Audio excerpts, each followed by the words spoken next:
Welcome back to another edition of the Saints Insider Podcast. I'm Luke Johnson, sitting in the host seat today, joined by Rod Walker, Matthew Paris, and Jeff Duncan. We've got Norman Bell producing for us. We just got done watching what I think was the most entertaining training camp practice that I can remember in a long time around here. Day 8 of Saints training camp out at the team's facility on Airline Drive. Guys, that was fun. Yeah, it was awesome. And it was cool. Yeah, it was indoors. Sorry to the fans who couldn't attend, but very grateful for my body that didn't have to sit out in the 100-degree weather all morning. But the practice itself was a lot of fun. If every practice were like that, it'd be more fun to go to. Yeah. But they're not. That's the unfortunate one. But that was high-energy, spirited workout. Yeah, like, to be clear, we all very much like our jobs covering football, but, like, that was different today. It was, I mean, they must have ran 50, 60 reps in full team. Mm-hmm. Guys were really getting after it. The entire team was getting hyped up for what the third-team offense was doing against the third-team defense at the end of practice. Guys were talking trash. It was very competitive. A lot of fun practice. We'll dig into it a little bit, but today we are going to be doing Saints training camp superlatives through, let's call it the first week, right? Yep. They've been in pads for, 4 days now. We've gotten a chance to really get to see what this team is looking like, what direction it's going under Kellen Moore and Brandon Staley. Who are some of the guys who have caught our eye? Who's some of the people that we want to see more from? And who could be people whose roster spots are, frankly, potentially in jeopardy as we go into this training camp season. So we'll get into all that, but I do want to talk a little bit about today's practice, guys. Look, the quarterbacks are obviously going to be catching our eye throughout most of this. There's a 3-way competition for quarterback. I thought Tyler Shough had a pretty rough day today. And again, this is something we've talked about on the pod, that like you can't make snap judgments after one practice or after 2 practices or a bad throw. Like, he's going to need time to grow and develop. He could still be the guy, but like he's got a lot of room to grow right now. Yeah, he threw maybe the worst pass of camp. He got picked off down near the goal line, just almost threw it up for grabs. I mean, it was into double coverage. Had maybe the worst 2-minute drill I've ever seen. I think they lost, like, at one point it looked like they were going to lose 30 yards. They were going the wrong way in the 2-minute drill. And, he made a few plays, but, he counterbalanced that with some negative plays. Now, on the encouraging side this is the first time I've seen him kind of attack downfield. Yep. Everything's been underneath. Maybe somebody said something to him. Maybe he just felt comfortable. But at least he was going down the field. You can see some of the traits they like. And I will say this for my guy, Jay Kaner, he had, without question, the best play of the day and one of the best plays I've seen in a long time. That pass he made in the 2-minute drill Mason was Tipton. That was spectacular. That was a spectacular pass. I mean, the degree of difficulty on that play, and I think it was a bad situation, like something long. It was a long situation. But nevertheless, yeah, Shough's got to play better, or this thing's going to be this competition's going to be over quick. Yeah, I think it goes to the story you wrote, Luke, the other day about kind of the mental side of this competition, because after he threw his first interception, I thought he was actually having an okay day before that, but you kind of saw him panic a little bit. Like that second interception, the pressure was there. The snap wasn't great, but he just kind of folded under pressure, and that was kind of the knock on him coming out of college, right, is that you pressure him, and it kind of unfolds quickly. And, it is a learning moment for him. But I do think he is kind of a step slower right now. We'll see if he grows. And it was his first interception of the, entire camp. So, I mean, I look forward to seeing, how he bounces back on, Saturday. So he'll need to bounce back and have a much better practice because he did struggle today. I think we're going to see it. Yeah. I think we're going to see it. Look, again, 8 days into training camp. The traits are obviously there. Like some of the good throws he made, he ripped a touchdown to Tipton. He had a great like sideline throw, which again, these are the most difficult throws you can make. Like the skill set is there, but they have to get him up to speed on the rest of the stuff, which is, it's a challenge when you got Brandon Staley throwing the kitchen sink at you like he was today. They were blitzing on every other play, and it was coming from all sorts of different angles. Alontae Taylor was getting a bunch of pressures. Jasheen Davis had 3 sacks today. These are not that's not a name you're expecting, but it's just they were they were just throwing so much at these guys, and I think the two veteran guys were clearly a little bit more comfortable handling it. Yeah. Yeah, well, I was going to say, in Davis, I had to look at the roster a couple times, like, who is this guy? But they were also probably third team guys on the offensive line, too, he was going against. So, like, Correct. You have to take that into consideration. So. Yeah. No, I would just say I think Shough, like, even when he's making mistakes, you kind of get the rationale of why he's doing it. Like, the football IQ is still, I think, really smart. Like, the defense was pressuring all day today, so he was trying to get the ball out fast. He's trying to push, like, and see the open lanes if they're sending extra attackers. Like, he knows what to do. It's just a matter of, can he play fast enough to do it? And I think that'll come as he gets more reps. And Kellen Moore talked about some of the bad snaps they had today, too. I mean, I don't know if that's because of the defense is putting so much pressure on the center that they're just, snaps weren't great. But, there's just a lot of things like that happened today, too. So. You know what? I like the most fun thing I liked about the practice was the competition between Staley and Kellen Moore. Yeah. I mean, that was real. I mean, they were like trying to get after each other. It reminded me of the days when Greg Williams and Sean Payton would go after it. It was almost like, no, I'm going to one-up you. And he was definitely throwing the kitchen sink, Brandon Staley. Yeah. I mean, he was throwing everything. Yeah. Amy ready to crown the Super Bowl now? Yeah, that's why I was hesitant to bring up the Super Bowl team. But those practices were like that. I mean, they were competitive because they did a lot of teamwork. And that's what I think was so special about today. It was almost all team drills. Instead of all this other stuff we've been watching. Yeah. A lot of fun out there today. But we have seen 8 practices now. Like I said, about half of them are in pads. So we're gonna kind of like take a bigger picture view of what we've seen so far and try to kind of distill it for you guys. We'll start off with guys who've been pleasant surprises. And I'll actually lead this one off because I wrote a story about him. It's up on the site right now over at NOLA.com. You can check it out. I think Kool-Aid McKinstry is off to a just like scheme wrecking start. He is blowing stuff up, anything that comes to his side of the field. He is being sticky with guys like Chris Olave and Rashid Shaheed, who we've seen what these guys can do. Like, I'm like totally buying in on what Kool-Aid McKinstry is going to be in year 2. You can see it when he's just moving around on the field. Like he looks leaner, faster, and then we talked to him yesterday. He's like, I lost 12 pounds from the start of last year. I think that foot injury from the end of last year. Correct. From the last game, the game against the Bucs in Week 18.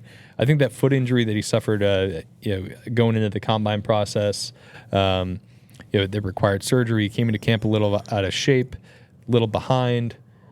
He wasn't getting a lot of reps because he was really the number 4 corner for him last year, and it turned into like an okay rookie season. But like you're like, man, I kind of thought there was more there. I think we're seeing the more now. Yeah, and I'm impressed with like the confidence. Like he's talking a lot, like kind of jawing with people. And I don't remember him. Maybe he was doing that last year. I just didn't notice it, but it's just a lot more noticeable this year. Like you can tell that his confidence level has just gone way up, and he's trash talking guys and letting them know that he's that guy. He's feeling himself out there, man. Yeah, and in college, he didn't have a lot of interceptions, right, but it's because defenses avoided him. And now when the Saints quarterbacks are testing him, the instincts are off the charts. Like really good pass breakups, just a very instinctual player. Like the pass breakup he had on Rashid Shaheed the other day, like that was a good ball, and Rashid Shaheed had it. Like there was nothing wrong with the pass, and the receiver was in position, and just like the right timing to put his arm in there and draw the ball loose was like that. That's what you want to see, and he's taking a big step forward. Yeah, I talked to Brandon Staley after practice today, and he singled him out as among the guys that have had the best camps, and he even said he's got a long way to go to even reach his potential, which can kind of be scary, and said he still needs to get in better shape. And he knows that, he said. So I think that's always going to be an issue for him, but the ball skills, like you talked about, his instincts are things you can't really teach, and he's got them. All right, so Rod, who's your pleasant surprise at training camp through 8 practices? This is probably like an obvious one, but I'm gonna go with Mason Tipton just because we saw him do this last year in camp, but to see him, and then the season didn't go like that, but to see him like put it back together again, he's probably he probably has more catches than anybody in his camp. So we kind of talked before the season about who's going to be that third receiver. And right now, I mean, I think he's probably been better than anybody else outside of Olave and Rashid. So I would go Mason Tipton. And look, they don't need him to be. Right. They don't need him to be another Olave or Rashid. Like when those two guys are on the field, they're sucking up all the attention of the defense. Like you need somebody who the quarterbacks can trust and they can reliably go to. And obviously, he didn't show it in the games last year. We need to see it translate into the games. But when you have those guys, like it does change like the geometry of the defense. It changes like how they have to treat the space they give those guys because of their speed, and I think Tipton adds to that. So I'm with you on that. I think he's had a great camp. I'll go with Rashid Shaheed. Like, obviously we knew what he could do from a speed element, but I've been really impressed with the physicality. You know, he talked about gaining weight. I feel like he struck this really nice balance of putting on muscle but not losing his speed at all. He said he really talked with Brandon Cooks, who kind of knows what that's like, and I just think there's like a really nice balance and confidence there that he, you know, I think he's probably had the single best individual camp. Even I'd put him ahead of Kool-Aid McKinstry, and I didn't know he had that in him to quote Shaq. Or I was familiar with the game, but you know, I was quoting Shaq, trying to quote some Shaq memes there. But no, just a really impressive camp overall. I'm gonna look. You took a couple of receivers, and I'm gonna probably surprise y'all, but I think Spencer Rattler's been better than I thought. You know, he looks more confident. He looks like a guy that's come in with a little bit of a chip on his shoulder after they drafted Tyler Shough, and I think he's responded really well. I think he's facing this competition with the right mindset. He's had a few, you know, hiccups, but he's responded like Kellen Moore wants to see, and yeah, he's been a lot better than I think even I thought he would be going into this. I agree with you on that. I wasn't necessarily down on Spencer Rattler, but like, yeah, it's just like he kind of is what he is, which is almost definitely an unfair thing to say about a fifth-round rookie who played 7 games in a bad situation last year. But I think he's been decisive. I think he's playing with an extremely high level of confidence. And, you know, like obviously we saw the talent last year. It's all there. And you can see it even when he pulls the ball down to run. Maybe he shouldn't do that as much as he's doing. Maybe he's not as fleet-footed as he thinks he is, but it is an element that is added to this offense, I think, through the first 8 practices of training camp. I'm just going to throw this one out here, just see what you guys think of it. Like, has Kellen Moore as head coach been like a positive surprise so far? Like just the atmosphere he's created around the team and some of the other stuff the guys are saying about his ability to kind of navigate the team, manage the team. Like, is that standing out to you, Dunk, or is that just kind of something that's like an early training camp story anyways? Yeah, I think there's something there. I mean, I think the proof will be in the pudding, right? When they get on the field, and can you win games? That's going to be the ultimate buy-in. I think he's gone about it very strategically to create buy-in from especially the veteran players, listening to them, and then incorporating their, you know, wants and needs into how they want to structure practices. And I think it would be different. I mean, it almost gets cliche a lot of times this time of year with, you know, new strength and training coach and what they're doing. I mean, we did that all with Matt Ray, you know, and then he gets fired basically. So, you know, I don't buy into that much, but hearing player after player talk about how good they feel, I think there's something there. What I'm curious to see is are they still going to get the other side of that out? Are they still going to get the physicality of their practices and the toughness? That's in the back of my mind. I want to see if it plays out, because otherwise, I mean, this is, you know, you listen to veteran players like Devon Godshaw who have been around and they're talking like that, then, you know, that carries a little more weight. Yeah, you're always going to have that new coach bump the first year. Everything is great. You're going to like hear all and read the same type of quotes. But what stands out about Kellen Moore to me is, you know, he's a player who his first season was 2012. That was like right after the lockout. So he didn't go through like 2 days and these like grueling practices as a player that, you know, maybe some of the older coaches who ended up or who used to play in the NFL like did. Like, you kind of get the modern sense of Kellen Moore. And I do think there's a really nice, like, way he weaves it all together. Like, coming from his background where he was in Philly, he was in Los Angeles, he was in Dallas, Detroit as a player too. Like, he's just pulled so many threads and collected so much stuff for his notes. And I think he's like incorporating everything pretty nicely so far.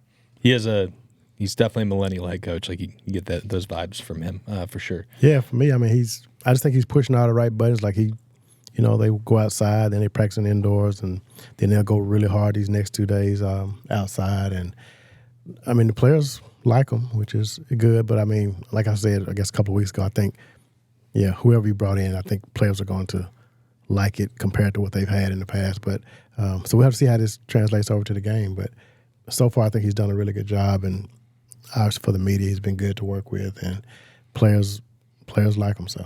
Yeah. I mean, obviously, like, all this stuff is going to be proven out over the course of the regular season and even the rest of this training camp. But I think the early impressions have been very positive for Kellen Moore. Yep. Okay, let's get to the flip side of this. Look, I think there's been a lot to like early, but there has been some stuff where you're just like, I kind of wanted to see more, So any specific players for you guys, any specific position groups, just stuff that you kind of wanted to see and you haven't seen out of the Saints team through 8 practices of training camp? For me, as far as individuals, I'm probably going to say Bub Means, just because I thought this was going to be I thought he's going to make that leap from year 1 to year 2, and we just haven't seen it yet. I don't know how many catches he has, but it's not a lot. It doesn't seem like. No. So for me, I was expecting more out of him, and maybe maybe he's a guy that just does it when the game, maybe he's a gamer, and first preseason game he does what we expect him to do, but we just haven't seen it yet. Yeah, and I think if I remember right, and I'd have to go back and look at my notes, I think he got off to a pretty slow start last training camp too. I know he dealt with some injury stuff both in camp and the regular season, but he's somebody who I think to me is always been an idea, and then he showed it like one time in a game, and then he got hurt. And he could, in theory, be that like big receiver that they're looking for, at least in comparison to the rest of their receiver core, but like, got to see it at some point. And I think pretty much the only time I can remember him writing his name down in my notes is when pass is going his way and it gets picked off or it's off target, which I can't really remember him.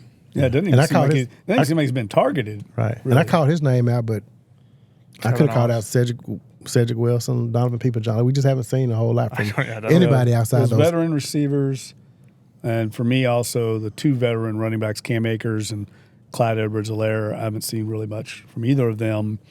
Now, I think the running game, inherently is built for games and live tackling.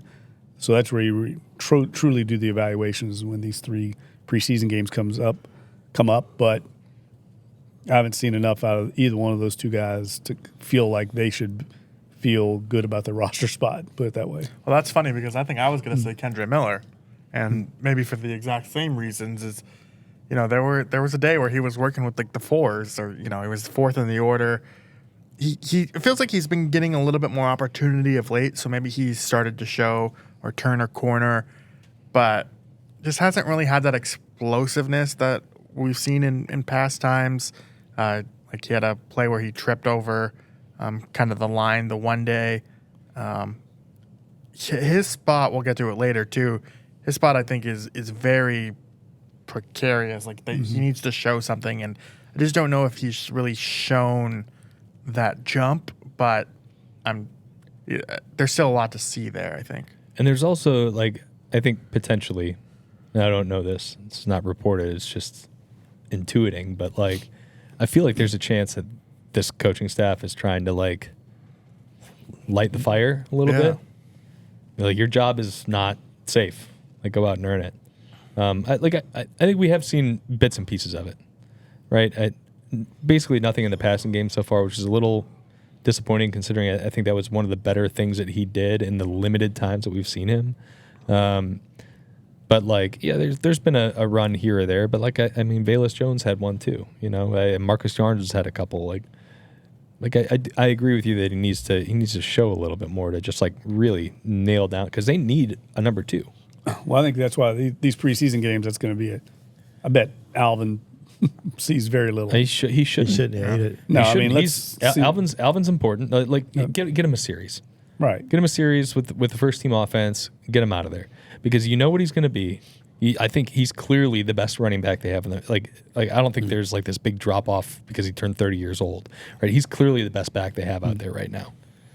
Get him the regular season and figure out who's going to be his running mate because like it is going to be important for them to take some of the workload off. He hit a career high in touches last year. Right. Then they got to find out what they got behind him. Yep. And we don't know yet. I mean, we have no idea who the number 2 running back is right now. No. I agree. And that's why the preseason game, those guys are getting a lot of run. I'd say I don't know if it's fair to call this a disappointment because I think like every NFL team is looking for this, but offensive line depth hasn't looked great so far. Yeah, you got some guys in there who played a lot of football, Landon Young and Will Clapp and Dylan Radens, and I mean that's second and third team off defensive line is eaten right now, especially since they put the pads on.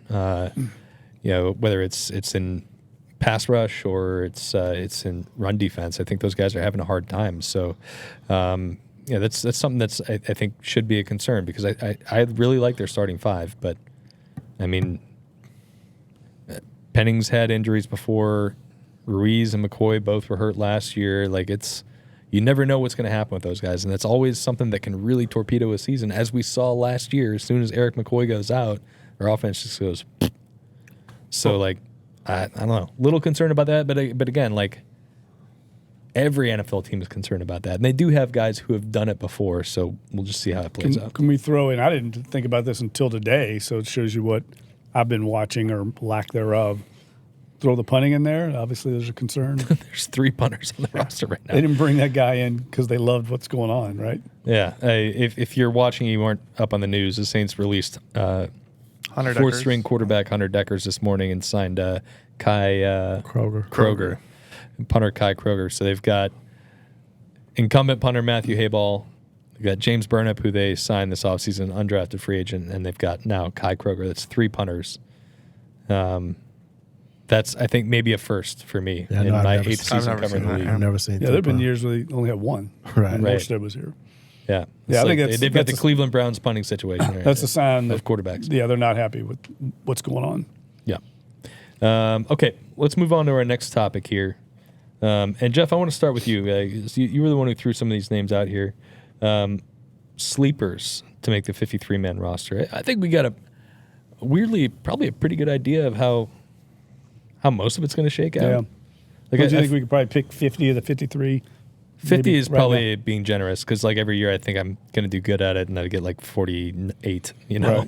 Right. There's always some surprises, but like you were the one who threw some of these names out. So roster sleepers, you told us in a group chat earlier you had running back Marcus Yarns, who's a undrafted rookie free agent from the University of Delaware, and Easton Kilty, right, who's an offensive lineman from help me out, Norm. K-State. K-State. I thought he was a North Dakota State guy. By way of North Dakota. There you go. I knew it. I knew there was a connection there. Norm's our big FCS football pioneer over there, always letting us know what's going on. All right, so let me know what you think about those two guys and why you think they have a shot at the roster here. Well, Kilty is a guy that I think had a draftable grade, in on their board, like 5th round grade, I think. They got him undrafted. That's a position where they could use some depth. We just talked about it. I think both these guys, we're looking at practice squad retention, not necessarily active roster, but I guess they could if they're looking for some cheap labor, if you will, at certain positions. But Kilty is a very strong, powerful guy in the interior that's caught their eye a little bit. And because they had such a high grade on him, I think they think there's something there. And it's at a position of kind of need. Interior depth is a little bit of a concern. And then Yarns really goes back to what we were talking earlier. There's just a wide open couple roster spots there. And he's flashed a little bit. He kind of brings a little bit of everything to the table. Not a very big guy, but you can see some of the – I was at practice the other day when he had that nice run with standing next to Deuce McAllister, and he was talking about how instinctive he was and patient as a young guy. He said that's a really good sign because usually the young guys are running up the backs of the linemen and not patient. He said he set that thing up really well. So if he's catching Deuce's eye, it's going to open my eyes as well. Yeah, and Yarns is a little bit undersized. Right. Like there'd have to be a specific role for him, especially if it's like running the football. But like I do think he's shown some. Well, was he the one on the blitz pickup today? Yeah, Yarns was really nice. Picked up DeMarco Jackson, came wide free through the A gap. Yeah, and Marcus Yarns came from the other side of the ball to pick him up. Here's the way, roster management. We all know this, but like they're sitting there looking at this roster and the depth chart of running back and the personnel and the scouts or the coaches. They're saying, okay, Clyde Edwards-Helaire or Marcus Yarns. That's kind of the stuff that they do. And they're like, okay, Hilaire's probably a better player right now, but there's similar skill set, and this guy's going to cost us like 1/3 of what Helaire. And can we get Yarns up to be, equal to Clyde Edwards-Helaire? That's exactly the kind of discussions that are going on after these practices, and that's where we probably have. Can he beat out Clyde Edwards-Helaire? And I think at the bottom of your roster, those conversations are going on all the time, and I think he's got a shot. But preseason games will make or break his candidacy. Agreed. Can two veterans be? Let's go. Just sleepers? throw out some names. Yeah. Velus Jones. Yep. Sorry. That's Had all- a really nice. That's all I had, man. Okay. Then I'll focus on the other guy, Dante Pettis. That was going to be my guy, but keep going. I'll come up with another one. Returner option. Just seems to be finding the ball kind of in the same vein of Mason Tipton. When he's out there, you see the connection. Feels like he's gotten a little bit more run with the first team. So hard to judge because they always rotate the receivers anyway. But he catches passes from Spencer Rattler. Like all three quarterbacks seem to have a pretty good chemistry with him, and he's just a guy who's been around. And they need a returner, and I think he's definitely like the option there. All right, go Velus Jones. Yeah, go Velus Jones. I Sorry. was just going Velus Jones because, again, the running back position I feel like is, pretty wide open, and he has a lot of speed. A guy that played receiver, they kind of made him a running back. So I just think he's a guy that he's shown some flashes during camp. He had I don't know what day it was, but he had like a big run, and I just think he's a guy that might can slip on this roster if none of the other running backs step up. I'm curious. I can't remember exactly what the rule is. And I probably should know this, but like, is it vested veterans who, if they get waived at the end of training camp, or they get released at the end of training camp, that they don't have to pass through waivers? You have to have 4 or 5 years in the league. Yeah. There's sometimes you can make like Velus Jones feels like a perfect candidate for like hey, handshake agreement. We're gonna cut you. We're gonna bring you back, have you on the practice squad for a couple weeks, and then plan to elevate you to the active roster. He feels like a hard one for the 53. I think he's a good name for a sleeper though. And I think his return ability, which he's demonstrated at his past stops, I think also helps.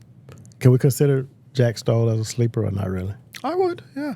Yeah, I mean, look, they were going after. Yeah, I think he's been good, man. Yeah, I think he's been good too. I just figured I'd come up with another name, and no, he's made a lot of plays. I mean, and obviously they're thin at tight end. They were trying to get Noah Fant, that didn't work out. He signed with the Bengals, so I think Stoll's a guy that could probably find a spot on this roster, and obviously he was with Kellen in Philadelphia, so there's some familiarity there. So yeah, he'll be my guy.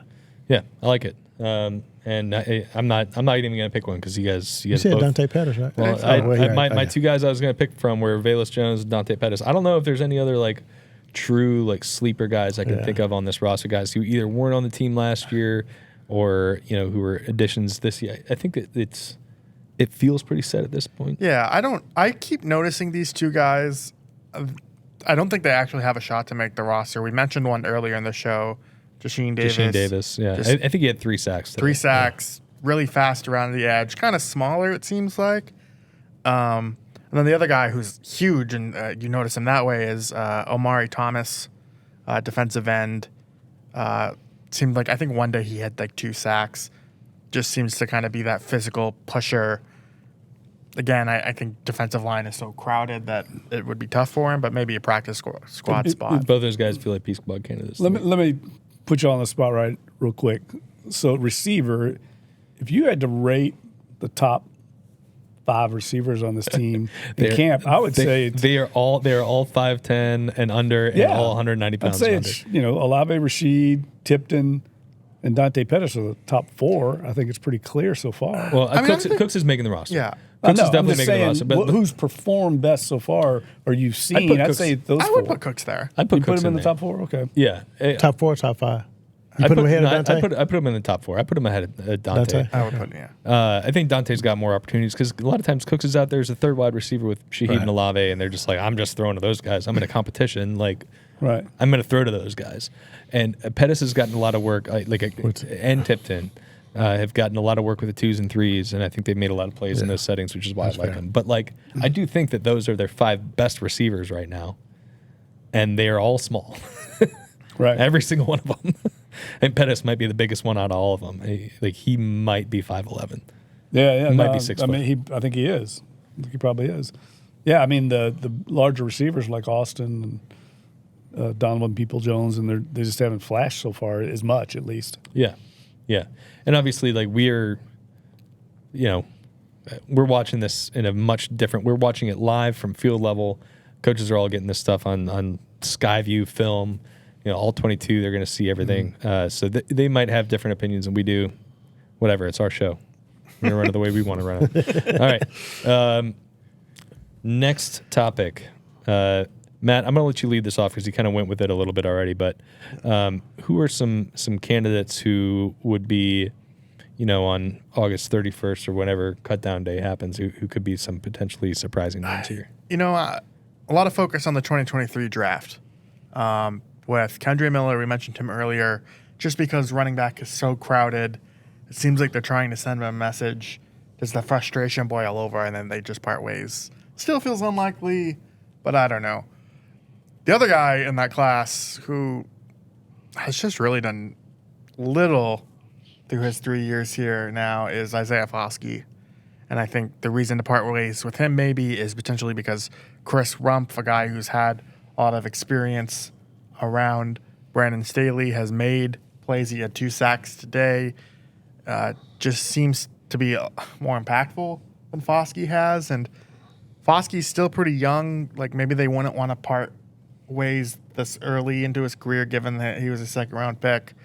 But Miller and Foskey are the 2, like, ones for me that have some name recognition but haven't had a lot of production. And so if you wanted to move on from those guys, I think there's certainly justification to do so. I just don't know if they will.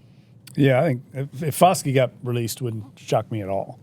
Just because he also doesn't really fit this scheme very, very well. I don't know. I would not be shocked. But I'm going to go with those defensive interior guys, Nathan Shepard, Colin Saunders, just because I think there's going to be a little bit of a numbers game in there with how many guys they can keep.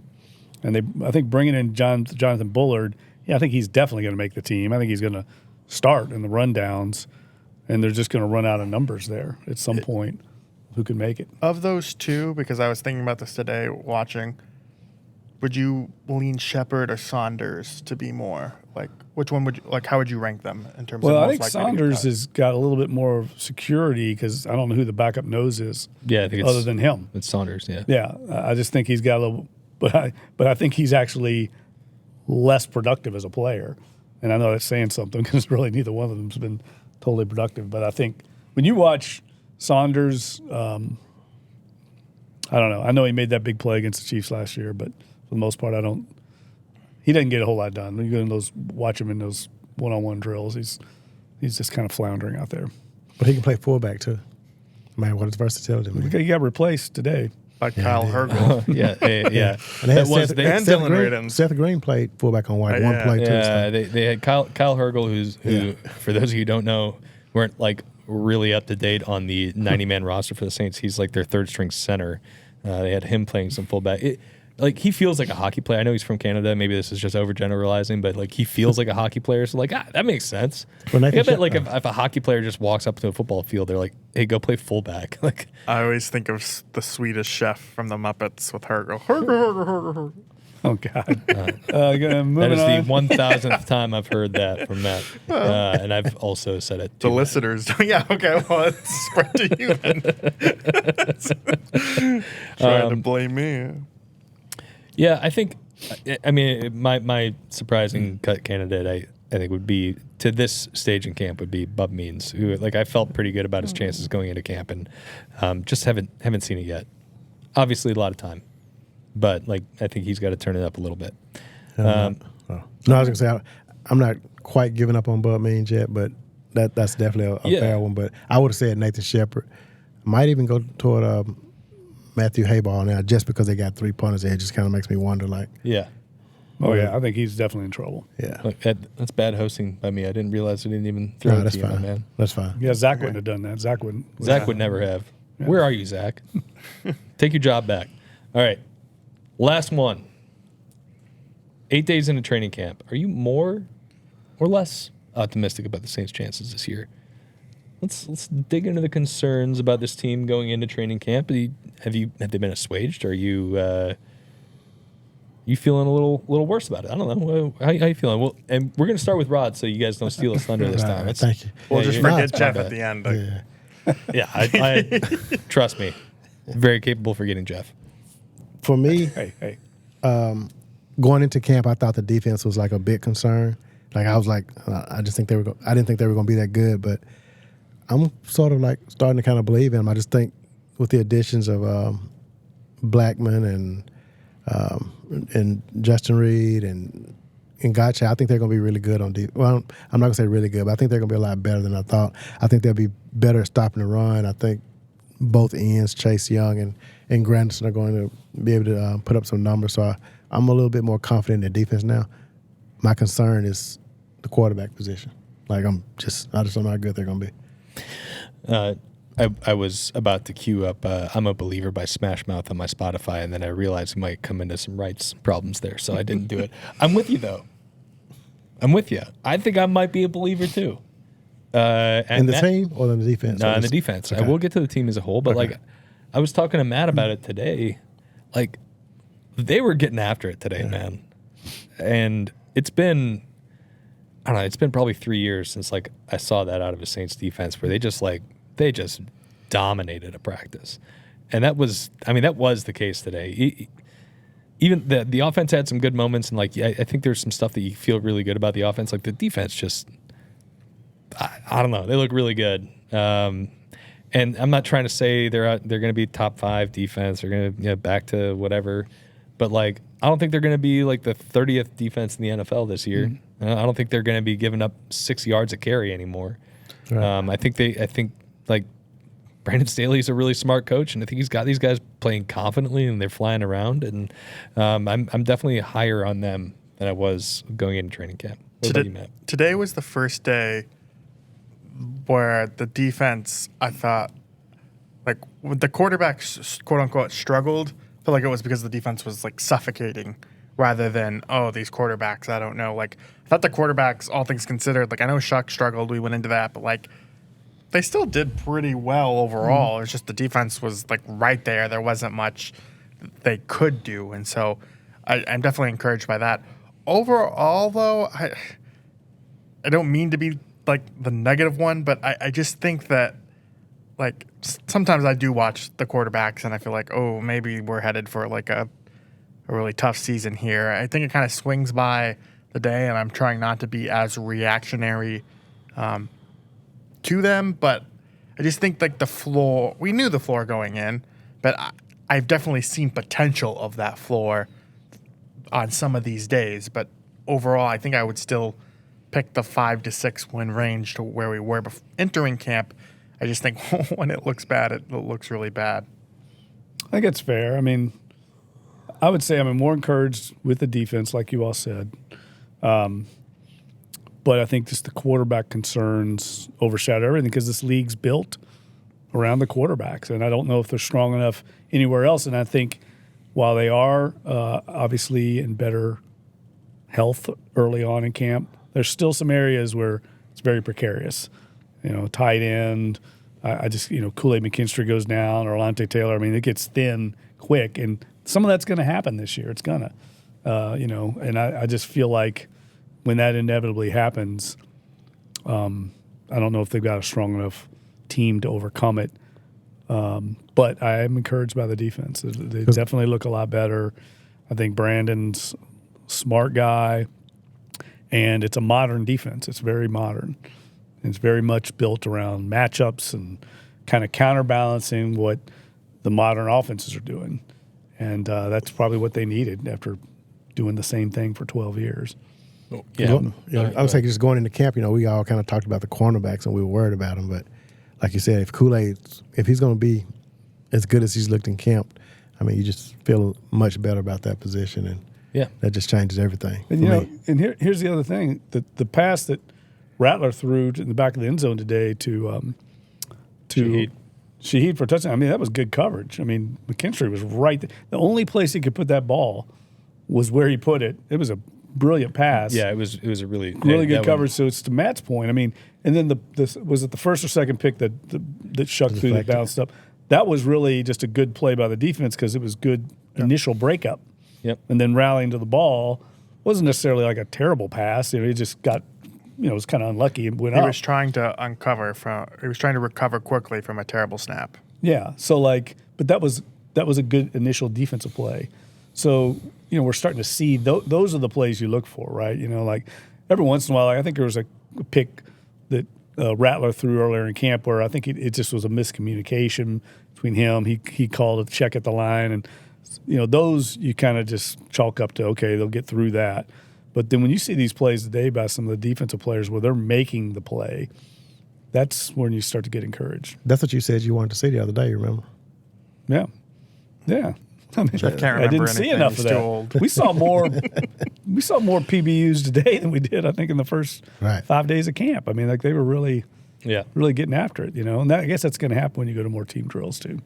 I think generally about the team, I feel better than I did coming into training camp, which is, I mean, probably par for the course, right? Like, this is the only team I'm seeing during training camp, right?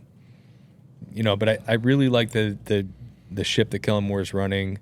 I think Brandon Staley I think that was a coup for them, getting him to run their defense. I think he's making the most out of their defensive players. Maybe they weren't as bad as they looked last year in some spots. I like the offensive line. I like the skill. I like some of the skill position guys, even though they are thin. But it really does still come down to the quarterback. And I have not seen enough to make me feel like this is going to be a surprise team. I still think that's going to limit their ceiling in a big way this year and maybe bring the floor into the equation. I just we got to see consistent, good quarterback play for them to be legitimately considered as somebody who could be a surprise team, even if all the other elements are good. Would this quarterback situation be the worst in the league still, or Browns? I think I'd still prefer this to what Cleveland's got. Really? Over. I think I'd put Flacco on this team. Oh, okay. I thought you were about to pound the table for Shedeur again. Yeah, I mean, if you were going to get the most out of this particular team, yeah, sure. Even though having not watched Joe Flacco practice, I think I still might take Spencer Rattler in that case. But I don't think that's what this year is all about, though. I don't think. I mean, if they go 9-8 and somehow win the division with that, sure, it's great. But I think they're trying to figure out what their future is. Right. I'm still not sold that's on the team. It's 8 days, 8 practices in. There's a lot more to show from that side of things, I think. Yeah, I agree. And I think we should have just cut at the show right there with Jeff saying I agree. No, but I also think like we talked about the other day, light bulb can pop on. Absolutely. Things can happen, second week of camp, guy has a good preseason game, gets a little more confidence, and then it takes off. So let's just see where it goes. I mean, they're still doing installs. So let's not bury the rookie too early. And let me make a point on that. That's really an interesting part of the Kellen Moore coaching procedure. I haven't seen this before. I was talking to Staley today, you and I were talking to Tolzien the other day, and he said there's only lap 2, basically 2.5 for the offense. Staley said the same thing today. He said, basically, we've gone through, this is the second lap for the defense. That's different than most teams, and it's because of the way they go about their fundamental teaching. They want to get the concepts down, the fundamentals down before they start overwhelming these guys.